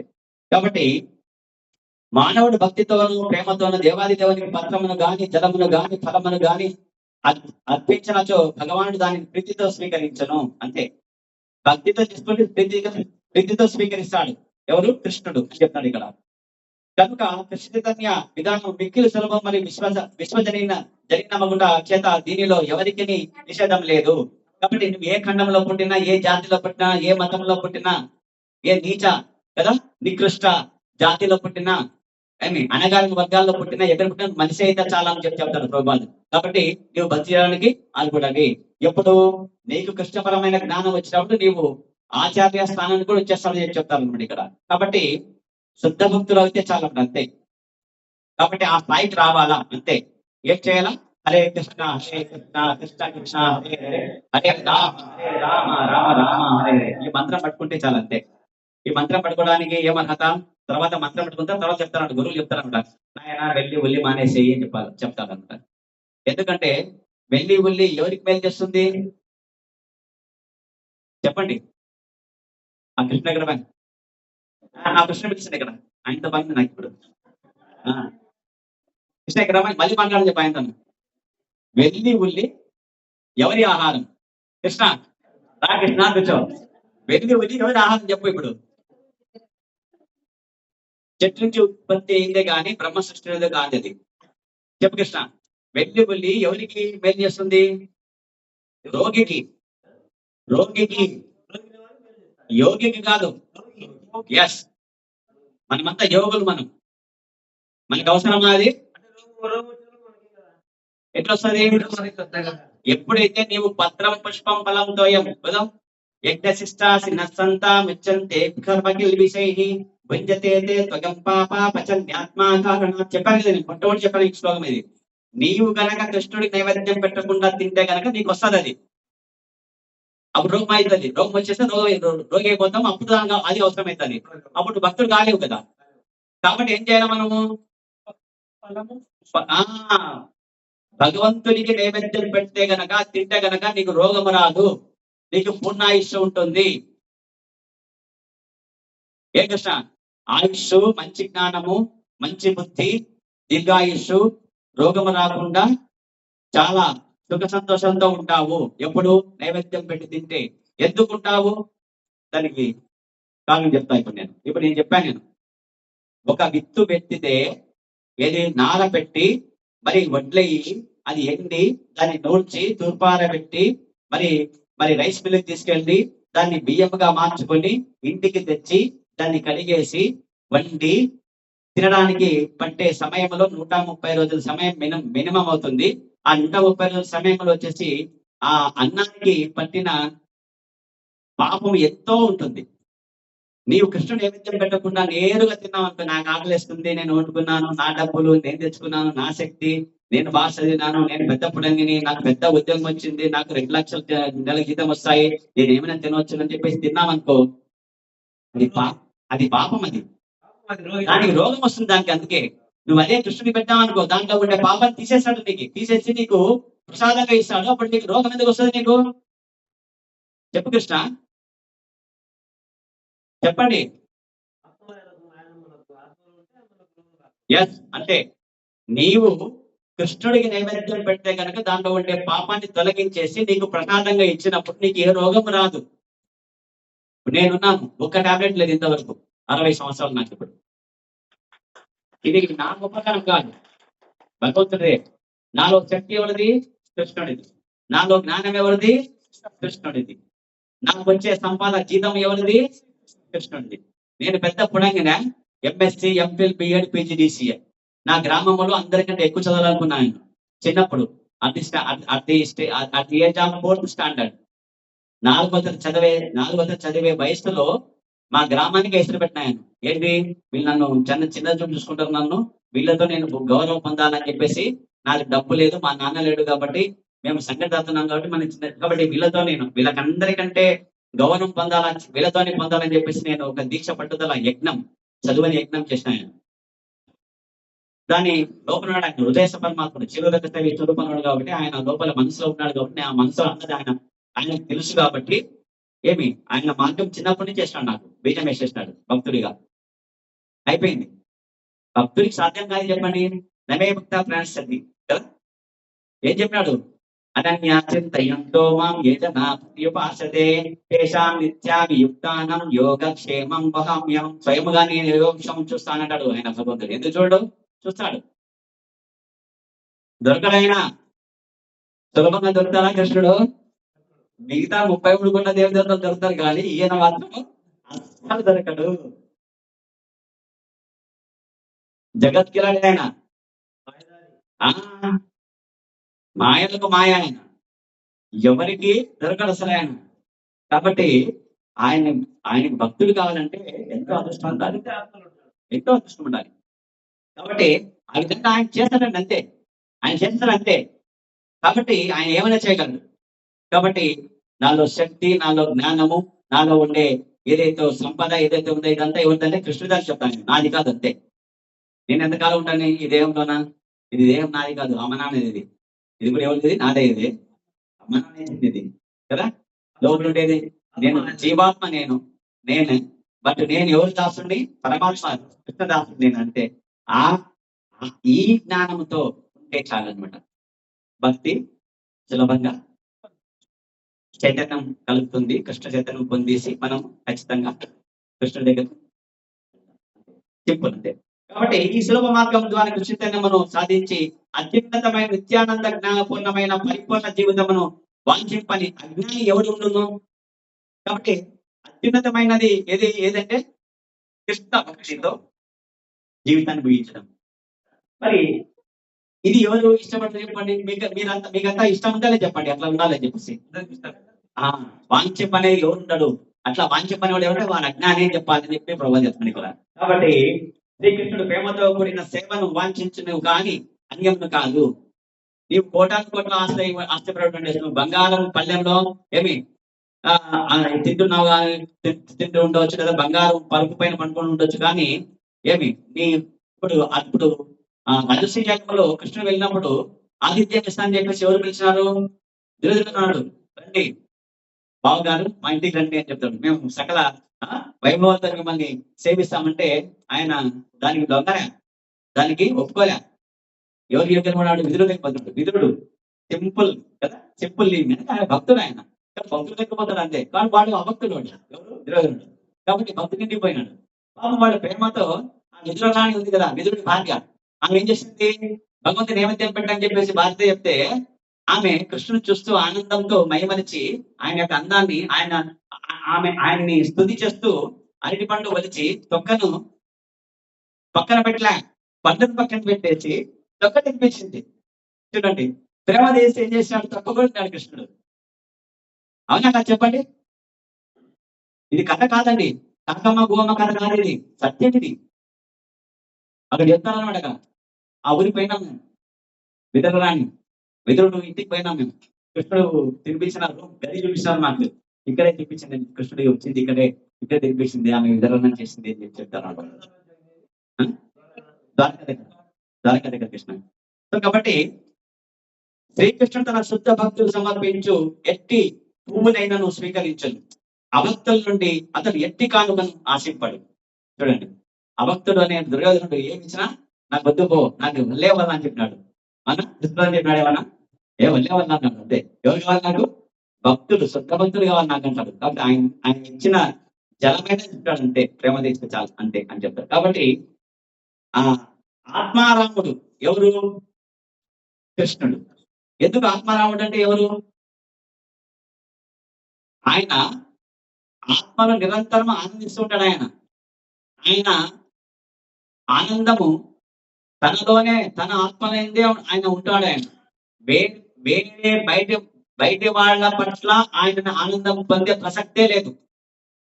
ఒకరి వల్ల ఆనందాన్ని పొందే వాళ్ళనైతే గనక ఆత్మారాముడు ఉంటా. తనకు తను స్వయంగా సొంతంగా ఆనందం పొందేవాళ్ళని ఆత్మారాముడు అంటారు అన్నమాట. కాబట్టి ఆయన ఆత్మారాముడు ఆయన. ఆయనకి ఏమైనా తక్కువది చెప్పండి. ఆ? షడ్వి షడ్విభూతులు షడ్విభూతి ఐశ్వర్యములు కలవాడు ఆయన.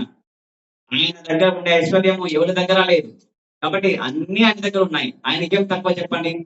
కాబట్టి ఆయన మనం పెట్టేంత ఆయనకి నైవేద్యం అంటే ఆయనకి అన్నం పెట్టేంత గొప్పవాళ్ళం కాదు మనం. కాకపోతే భక్తితో ఏదో చిన్నగా కదా మనము ఆ విధంగా ఆ చైతన్యంతో జీవించాలని చెప్పేసి చెప్తాను ఇక్కడ అంతే. కాబట్టి శ్రీకృష్ణ శుద్ధ భక్తులు సమర్పించు ఎట్టి పువ్వునైనా స్వీకరించు. అభక్తుల నుండి అతడు ఎట్టి కానుకను ఆశించాడు. ఆత్మారావుడు అయినందున అతనికి ఇతరుల నుండి ఆశించున్నది ఏదీనూ ఉండదు. ఇతరుల నుంచి ఆయన తీసుకోవాల్సింది ఏమి ఆయన ఆశ ఏముండదు ఆయనకి. కాబట్టి ఏమైనాను అతడు ప్రేమానురాగాలతో తన భక్తులు సమర్పించు దానిని ప్రీతితో అంగీకరించను. ప్రేమతో అనురాగంతో ఏదైతే ఇస్తారో దాన్ని ప్రీతితో స్వీకరిస్తారు తప్ప ఏమి మా గొప్పలు కదా డంబము దర్పము గల వాళ్ళు ఇచ్చినది మాత్రం ఆయన స్వీకరించడు. అట్టి కృష్ణ చైతన్యం శుద్ధి చేసుకున్నదే జీవితపు అత్యున్నత పరిపూర్ణత్వ స్థితి. కాబట్టి జీవితపు అత్యున్నత పరిపూర్ణత్వ స్థితి ఏదంటే మనకు మన జీవితంలో మనము పొందాల్సిన స్థాయి స్థితి ఏదంటే అత్యున్నత పరిపూర్ణ స్థితి ఏదంటే శుద్ధ భక్తుడిగా కృష్ణ భక్తుడిగా ఉండడమే తప్ప వేరేది అన్యం కాదని చెప్పి చెప్తున్నాడు. కాబట్టి భక్తి లేక భక్తి యొక్క సేవయే శ్రీకృష్ణుని పొందుటకు గల ఏకైక మార్గమైనదని నొక్కి చెప్పుటై కొనకై ఈ శ్లోకము భక్తి అనే పదము 2 సార్లు వాడినారు. 2 సార్లు ఎందుకు వాడినా అంటే భక్తికే కృష్ణుడు పట్టుబడతాడు తప్ప అన్యం దానికి ఆయన పట్టుబడ్డాడు ఆయన కదా.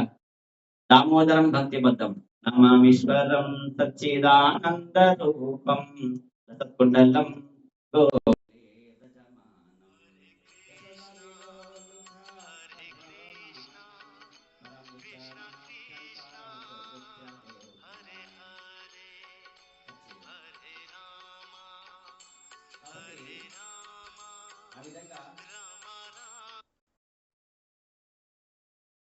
హరే కృష్ణ.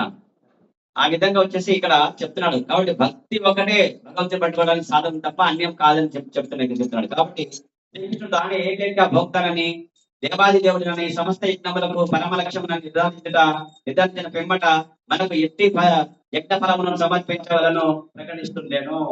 కాబట్టి చెప్పినాడు కృష్ణ ఏం చెప్పినాడు చెప్పండి. భోక్తారం యజ్ఞ తపసం సర్వలోక మహేశ్వరం సుహృదం సర్వభూతానం గాత్వామాం శాంతి పృచ్చతి అని చెప్పినాడు. నేను భోక్త అంటాడు దేనికి యజ్ఞము తపస్సు దానము వ్రతములు వీటికి అన్నిటికీ భోక్త ఎవరంటే నేనే సమస్తము నేనే అని చెప్పేవాడు. తర్వాత సర్వలోక మహేశ్వరం అన్ని లోకాలు ఇప్పుడు చెప్పాను నేను ఎన్ని లోకాలు 14 లోకాలు. ఇది ఉంటే మేము ఒక బ్రహ్మాండం. ఇటువంటి బ్రహ్మాండాలు ఉన్నాయంటే ఇన్ని ఉన్నాయి ఈ భౌతిక జగత్తులో అంటే ఈ చీకటి ఆకాశంలో. కానీ ఆధ్యాత్మిక జగత్తులోనూ దీనికి 3 రెట్లు ఇక 30 కోట్లు ఉంటే అక్కడ 90 కోట్లు వైకుంఠాలు ఉంటాయి. వెలుగు ఆకాశం అక్కడ ఏమది ఆధ్యాత్మిక జగత్ అది. దానికి కూడా ఎవరు సర్వలోక మహేశ్వరం అన్ని లోకాలకి ఎవరు ఈశ్వరుడు అంటే యజమాని ఎవరు నేనే అంటాడు కృష్ణుడు. కాబట్టి నేనే యజమానిని వాళ్ళందరికీ సృష్టించేది పోషించేది లైఫ్ చేసేది నియంత్రించేది నేనే అంటాడు కృష్ణుడు. కాబట్టి భక్త కృష్ణుడే. తర్వాత మహేశ్వరుడు అంటే యజమాని కృష్ణుడే. సుహృదం సర్వభూతానం సుహృత్తు మంచి మిత్రుడు అనమాట. ఎవరు ఎవరికి మనుషులు కోటేనా పిపీలకము మొదలు బ్రహ్మాది వరకు అందరికి 80 లక్షల జీవరాశులు ఏవైతే ఉన్నాయో జలచరములు 9 లక్షలు పక్షులు 10 లక్షలు క్రిమికీటకములు 11 లక్షలు కదా. జలదానం 9 లక్షాని పక్షీనం 10 లక్షాని రుద్ర సంఖ్యాని సావధానం 1,20,000 పశువునాం 30 లక్షతి మనుష్యానం 4 లక్షతి అని చెప్పాడు కదా. ఈ 80 లక్షల జీవరాశులు ఏవైతే జంతువులు వృక్షములు క్రిమికీటకములు జలచరములు పక్షులు ఏవైతే ఉన్నాయో వీటికి అన్నిటికీ సుహృత్తు అంటారు. ఎవరు కృష్ణుడు. ఎక్కడుంటాడు ఆయన గుండెలో ఉంటాడు. పరమాత్మ రూపములు అంతర్యామి. అందరికీ శ్రీహరే అంతరాత్మ బ్రహ్మమొకటే బ్రహ్మమొకటే బ్రహ్మమొకటే బ్రహ్మమొకటే అందరికీ శ్రీహరే అంతరాత్మ చెప్పలేదా అన్నమాచార్య. అంతరాత్మ అందరికీ ఎవరు? శ్రీహరి. ఆయన సాయి విష్ణువు. బాలసముద్రంలో శయనించి ఉండే విష్ణువు. ఆ విష్ణువే కృష్ణ అంశ. ఆయన అన్నిటా ఉంటాడు. ఆయన సుహృత్ ఆయన. ఆయన ఉంటాడు కాబట్టి ఈ చెయ్యి కదులుతుంది, ఈ కన్ను చూడగలుగుతుంది, ఈ చెవి వినగలుగుతుంది, ఈ నాలుక మాట్లాడగలుగుతుంది, ఈ కదలగలుగుతుంది, ఈ దేహం కదలగలుగుతుంది, కాళ్ళు నడవగలుగుతుంది, ఈ చెయ్యి పని చేయగలుగుతుంది. ఆయన లేకపోతే కనుక ఇది ఏమవుతుంది? శవం. ఏమైతుంది? ఎస్. నీ ఒక్కడే ఉంటే సాధ్యం లేదు, చైతన్యం లేదు. నీ ఒక్కడే ఉంటే ఎవరు నీవు అంటే నీవు జీవాత్మ. జీవాత్మ ఒక్కడే పెట్టే చూసినాడు బ్రహ్మ. ఈ 14 లోకాలు కృష్ణుడు చెప్పినట్టు చేసినాడు. జీవనాథులు ఆయా లోకాలను బట్టి వాళ్ళ యొక్క పుణ్యం ఫలాన్ని బట్టి ఆయా లోకాలలో వాళ్ళకి దేహాన్ని ఇచ్చేసినాడు. కానీ ఎవరు కలగడం అందరూ బొమ్మలుగా ఉన్నారు, అందరూ ఇట్లా ఉన్నారు. అప్పుడు చింత చేసినాడు బ్రహ్మ. ఏం కృష్ణ చెప్పినట్టు చేసినా నేను, వీళ్ళంతా ఎవరు కలగడం లేదు ఏంటి అని చెప్పేసి అప్పుడు బాధపడుతుంటే ఆయన కృపతో అంత హృదయాల్లో పరమాత్మగా విన్నాడు. అంతర్యామిగా వెళ్తే అప్పుడు జీవాత్మ పరమాత్మ ఇద్దరు ఉంటారండి. ఇక్కడ గీతలో కూడా పుస్తకంలో చెప్తాడు, చతుస్వర ఉపనిషత్తులో చెప్తాడనమాట. 2 పక్షులు ఒక వృక్షం పైన ఉంటాయి. అంటే ఒక దేహంలో 2 పక్షులు. ఆ పక్షి ఒకటి జీవాత్మ, ఒకటి పరమాత్మ. జీవాత్మ అనేది కర్మలు చేస్తుంటది, అంటే ఆలోచిస్తుంది లోపల. నా కొడుకు నా కూతురికి ఉదయం ఫీజు కట్టాలా, డబ్బులు ఎవరు ఇస్తారు, ఆ వైపు నడగాలా, ఈ మాత్రం తగలనా అని ఆలోచిస్తారు అనమాట. కానీ పక్కన ఉండే సాక్షిబుద్ధులుగా ఉండే ఆ పరమాత్మ అంతర్యం చేస్తాడు తెలుసా? సలహా ఇస్తాడు, వెళ్ళు, డబ్బులు ఇస్తాడు, నీకు దొరుకుతాయి. ఆలోచన వెంటనే ఆలోచన వస్తుంది నీకు, అప్పుడు వెళ్తావు, పోయి డబ్బులు తీసుకొస్తావు. ఇదంతా చేసేది ఎవరంటే నీ ఆలోచన ఎవరికి? నీదే. అసలు నీవు తిన్న ఆహారాన్ని జీర్ణం చేసుకోలేవు. అహం వైశ్వాన భూత్వా పచాన్యామ్యం చతుర్విధం చెప్తాను. పచామ్యం, పచాం అన్యం. పచనం చేస్తా నేను అన్నాన్ని అంటాను అనమాట. అచోక్షాలను 4 రకాల పదార్థాలను జీవులలో ఉండే వాటిని జీర్ణం చేసేది నేనే అంటాడు కృష్ణుడు. జఠరాగ్ని అయింది, వాళ్ళకి ఆకలింది పుట్టించేది కూడా నేనే అంటాడు. నీదేమని చెప్పి ఇక్కడ అట్టి పరమాత్మని నువ్వు నమ్మవని నువ్వు అప్పుడు నేను ఏమంటాను? నేను మనిషి అంటారా? నేను పెద్ద పశువు. మనిషి రూపంలో ఉంటాడు కానీ రెండుకి చేత రేవడి. అక్కడ పశువు కాదు, అక్కడ మనిషి కాదు, వాడు బిజినెస్ పిల్లలు.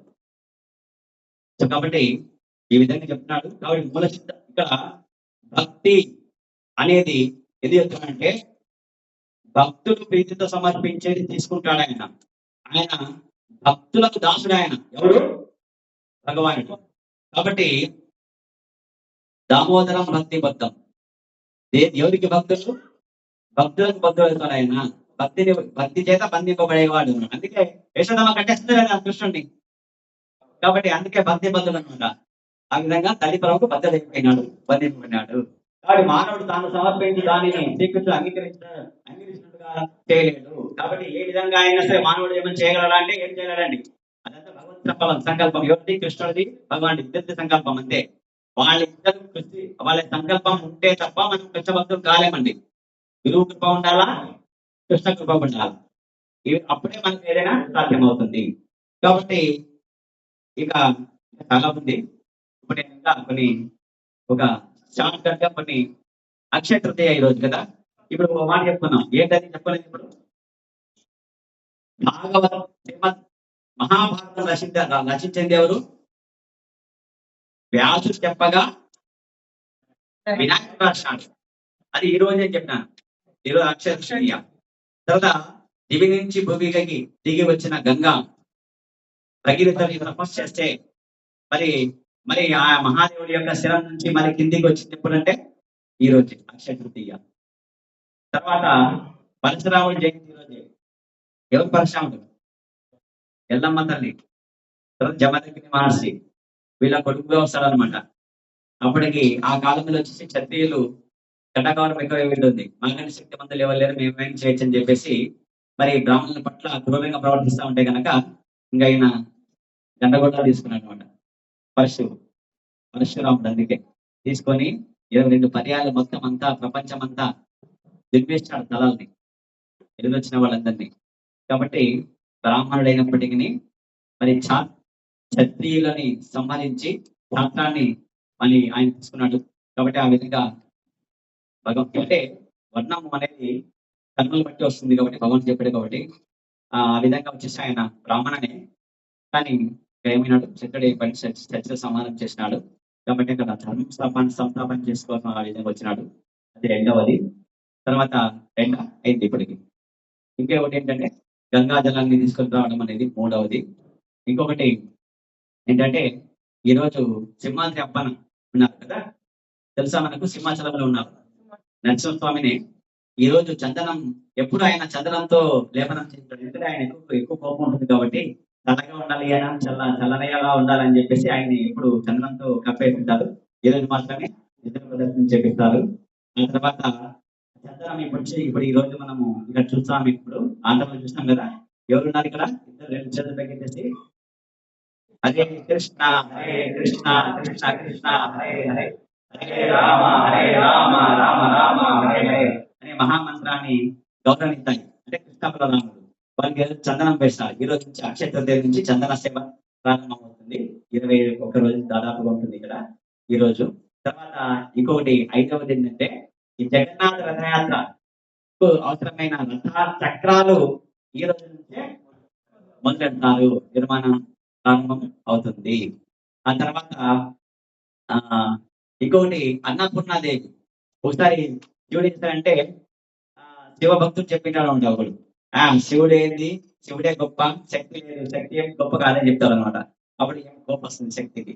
కోపం వచ్చేసి ఉపశమనం చేసుకుంటారు అనమాట. అప్పుడు అందరూ చాలా శక్తిగా కలిగి ఉంటారు అనమాట. అందరికి ఆకలి వస్తుంది, అన్నం తింటేనే శక్తి వస్తుంది కదా. తర్వాత మళ్ళీ ఆమె పాపం దయ తెలిసి శివుడి పైన మహాదేవుడి పైన ఆయన భిక్షకు పోతాడు. ఇంకా కృష్ణుడు ఎవరు, శివుడు మహాదేవుడు పోయినప్పుడు ఈమె అన్నపూర్ణాదేవిగా ఆవిర్భవించి ఆయనకి అన్నాన్ని పెడుతుంది. అన్నపూర్ణాదేవి ఈ రోజే ఆమె ఆవిర్భవించిన దినము. తర్వాత ఇంకా ఇంకేమిటి, అన్నపూర్ణాదేవి వచ్చిన తర్వాత ఇంకోటి కనకధారాస్తుతి. జగద్గురు రవిశంకరాచార్యుడు చిన్ని 5 ఏళ్ల బాలుడుగా ఉన్నప్పుడు ఏమి బోనం పండుగ నాడు పోతాడని చెప్తారు. ఆయన భిక్షాటకు వెళ్ళినప్పుడు అక్కడ ఒక పేద బ్రాహ్మణి ఉంటుంది. ఆమె చిరిగిన చీర కట్టుకుని ఉంటుంది. ఆమె తినడానికి కూడా ఏముండదు. ఆ రోజు తన ఇంట్లో ఉండే శివుడికి ఒక సృష్టికాయ మాత్రం పెట్టి ఉంటుంది. ఈయనపై మాతా భవతి భిక్షాందేహి అంటారు అనమాట. గట్టిగా అసలు 3 సార్లు. అప్పుడు పాపం చేసేది ఏం లేక ఆ ఒక్క ఉసిరి తీసుకొచ్చి, నాయన నా దగ్గర ఏం లేదు నాయన, ఇది తప్ప నేను 3 రోజులు ఉపవాసం ఉన్నాను. నేను కాదు, మా శివుడు, మా ఇంట్లో ఉండే శివుడికి నైవేద్యం పెట్టలేదు, 3 రోజులు ఉపవాసం పెట్టినాను ఆయన్ని, తక్కువ ఉసిరి తీసుకొని ఆయన ఇస్తున్నాడు. అప్పుడు ఆయన బాధపడి వందే వందార ఇందిరానంద కందలం ఆ మందానంద సందోహ బంధురం సిద్ధురాసనం అంగం హరే పులక భూషణమాశ్రయంత బృంగాంగనేవ ముఖలాభరణం తమాలం అంగీకృతాకల విభూషణ ప్రాంగలీలా మంగళదేవరాయః ముగ్ధామహృదదీవదనే మురారేః ప్రేమత్రపాపణిహితాని గతాగతాని మాలాదుషర్మధుకరేవ మత్పలేయా సామిత్రియం దిశత సాగర సంభవాయః అని గంగాధరాస్పతి ఉందనమాట. అది చేస్తే అప్పుడు లక్ష్మీదేవి బంగారు ఉసిరికాయలు కురిపిస్తుంది. ఆ బ్రాహ్మణి కోసం ఆయన చేస్తాడు. ఇది ఒకటి కనకధారాస్పతికి సంబంధించి వచ్చినది. తర్వాత ఇంకొకటి ఏంటంటే కనకధారాస్పతి తర్వాత ధర్మరాజుకి అక్షయ పాత్ర వచ్చేది కథ అవుతుంది. అది భారతంలో వస్తుంది అనమాట. ఒకసారి వీళ్ళు ఈ మాయాజూదంలో శకుని మామ చేసిన మోసానికి ఏమవుతుంది, వాళ్ళ రాజ్యం ఇంద్రప్రస్థం వెళ్ళిపోతుంది. కౌరవులు తీసుకుంటారు. వీళ్ళు 12 ఏళ్ళు వనవాసం, 1 సంవత్సరము అజ్ఞాతవాసము. మళ్ళీ ఏమైనా పట్టుబడితే గనక అజ్ఞాతవాసంలో గుర్తిస్తే కనుక మళ్ళీ 12 ఏళ్ళు వనవాసం చెప్తుంటారు. ఆ వనవాసం చేసే సమయంలో వాళ్ళు చాలా ఆకలితో ఉంటారు. ఒకనాడు ఆఖ్యం ఇస్తూ భగవాన్ స్థుతి చేస్తారు అనమాట. స్థుతి స్తోత్రం అనమాట. ఆదిత్య స్తోత్రం అని చెప్తుంది అనమాట. అది ఆ స్తోత్రాన్ని ప్రియసదా చరిత్రమండల మధ్యవర్తి నారాయణ సృజాతనాథ నివిష్ట కైరవన్మకర కుండలవాన్ ప్రీతి హరి హిరణ్మయావృత శంఖచక్ర సంథింగ్ అవుతుంది. ఆ శ్లోకాలు అవి కూడా 4 ఉన్నాయి. ఆ ఉపాసన చేయడం వల్ల అక్షయ పాత్ర ఇస్తారు అనమాట. ఏమిస్తారు? అక్షయ పాత్ర ఇస్తారు. ఆ అక్షయ పాత్ర తీసుకొచ్చేసి వాళ్ళు రోజు వాళ్ళకి కావాల్సిన అక్షయ పాత్ర అంటే దాంట్లోనే ఆ పాత్రని పూజలో పెట్టేసి ఏం కొడితే అది ఇచ్చేస్తున్నాడు. అరటి పండ్లు కావాలంటే అరటి పళ్ళు పాత్ర నిండా వస్తాయి. ఆపిల్ పండ్లు కావాలంటే ఆపిల్ పండ్లు వస్తాయి.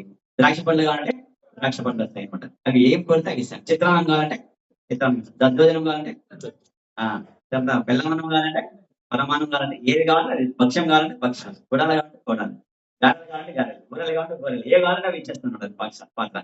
అవి కృష్ణుడి నైవేద్యాన్ని పెట్టేసి వాళ్ళంతా మళ్ళీ ఇంట్లో తినేసి దాన్ని శుభ్రం చేసేసి పెట్టాలన్నమాట. ఒకనొకనాడు ఏమవుతుందో దుర్వాస మహర్షి పంపిస్తారన్నమాట. ఎవరు? దుర్యోధనుడు. మా అన్న ఉన్నాడు అక్కడ వనవాసం చేస్తున్నాడు చూడు, ఏమి నీ భక్తుడు ఆయన, ఒకసారి పోయి ఆయన దీవించరా, ఆయన దీవించరా అంటాడు. యాక్చువల్గా ఏంటంటే తెప్పించి రావాలని చెప్పేసి ఎప్పుడు పోవమని చెప్తానంటే ఇక్కడ అది కూడా డిస్గైడ్ చేస్తానంట. అక్షయ పాత్ర శుభ్రం చేసి పెట్టినాకపోతే అన్నము ఇవ్వదది, అప్పుడు చెప్పిస్తాడు కోపం వచ్చి అని చెప్పేసి ప్లాన్ ఇచ్చి పంపిస్తాడు అనమాట. సరే అన్నకు ధర్మరాజు ఆయన వచ్చింది సమాచారం తెలుస్తుంది. అమ్మతో చెప్తాడు. తర్వాత ఆమె భార్యను పిలుస్తాడు, ద్రౌపదిని మాతని పిలిస్తే, లేదంటే ఇప్పుడు నేను శుభ్రం చేసి పెట్టేశాను, మరి సాయంత్రం వరకు దాన్ని పూజ చేయడానికి తీయడానికి లేదు ఇంకా అని చెప్తే, అయ్యో ఎట్లా చేయాలంటే ఇప్పుడు మేనత్త కృష్ణ పాటిస్తాడు. అల్లుడు గారు 2 ఏళ్ళ నుంచి వచ్చేస్తాడు, కృష్ణ వచ్చేస్తాడు. ఆ కృష్ణ వచ్చేసి తన చెల్లిని పిలుస్తాడు అనమాట. ఎవరు? ద్రౌపది మాతను పిలుస్తాడు. అమ్మ రామ్మ అని. ఏంటంటే ఆ పాత్ర తీసుకురంటే ఇలా కడిగి పెట్టాను అన్న అంటే, నీ తల్లి తీసుకురా, నువ్వు సరిగ్గా కడుగుతావు అని చెప్పేసినట్ట. మాయ చెప్పాలి, మాయ కదా. అక్కడ ఒక చిన్న బెత్త చూపిస్తాను అనమాట. చూపించి చూడుగో, ఏమో మన పాత్ర కడిగాక రాదు నీకు సరిగా నీకు అని చెప్పేసి ఎదురు ఒక బతికి ఉంటుంది, తీసుకొని నోట్లో వేసుకుంటాడు. అక్కడ సముద్ర అంటే నదీ స్నానంపై సంధ్యావందనం చేసుకోవడానికి వెళ్ళిన వాడు ఆ దుర్యోధనుడు దుర్వాసనతో వచ్చిన 10,000 మంది శిష్యులకు కూడా కడుపు బాగా నిండిపోయి ఏమి గొంతు వరకు మెక్కినట్టు వాళ్ళకి అనుభవం వచ్చేసి, ఎందుకంటే భగవంతుడికి నైవేద్యం పెడితే సకల జీవులకు మనం నైవేద్యం పెట్టినట్టే. అందుకే ఈ 13వ శ్లోకంలో వచ్చేసి యజ్ఞ శిష్టాశినంతా ఇప్పుడు ఏం చెప్పాలి, పత్రం పుష్పం ఫలంతోయం, ఇది మనం ఒక్కడికి పెడుతున్నాం మనం. యాక్చువల్ గా యజమానిగా నీవు నీ ఇంట్లో ఉండే చీమ, దోమ, బల్లి, నల్లి అన్నిటికీ ఆహారం పెట్టే తినాలను, లేదా నీకు తినడానికి హక్కు లేదు నీకు శాస్త్రం ప్రకారంగా. అదే కృష్ణుడు పెడితే కనుక సకల జీవులు పెట్టినట్టే. మరి బాగుందా లేదు చెప్పండి, ఏం తల్లి బాగుందా? కాబట్టి ఈ విధంగా తినండి అని చెప్తున్నాను. అందరికి నైవేద్యం పెట్టి అందరికి తర్వాత తీసుకోండి, ప్రసాదంగా తీసుకోండి అని చెప్పి చెప్తున్నాను. కాబట్టి అందుకే ఆయన తిన్నందుకు వీళ్ళంతా సుస్థిగా పనిచేసిన ఫలంతో అక్కడ దొరుకుతున్నారంట పట్టుకొని, అంత ఉత్సాహ పని ఉండాలంట వాళ్ళు. మాకు సమయం కూడా లేదు నాయన, మేము మాకు తిరుగు ప్రయాణం చేయాలా, అన్నగారిని చెప్పండి రాలేమని చెప్పేసి భీముడికి చెప్తామంట. బాబాపై పెంచుకురాము అంటే, ఏం బావా ఇది చేస్తున్నావు, మమ్మల్ని శపించాలని చూస్తున్నావు అని చెప్పండి అంటే, లేదు పోవాలంటాడంట. భీముడికి చెప్తే, కృష్ణుడికి చెప్తే సరే అని పోయి పిలిస్తే చెప్తాడు. అక్కడ ఆ విధంగా వచ్చేసి అక్షయ పాత్ర వచ్చిన రోజు ఈ రోజు. ఇంకా చాలా విషయాలు ఉన్నాయి. సరే సమయం భావము అందరూ ఒకసారి మనం జపం చేస్తాము. ఓకే, అందరూ జపమాలు తీసుకోండి. నాతో పాటు అందరూ చేయండి. ఒకసారి అందరూ జపమాలు తీసుకున్నాను ఒకసారి తీసుకున్నాను. హరే కృష్ణ.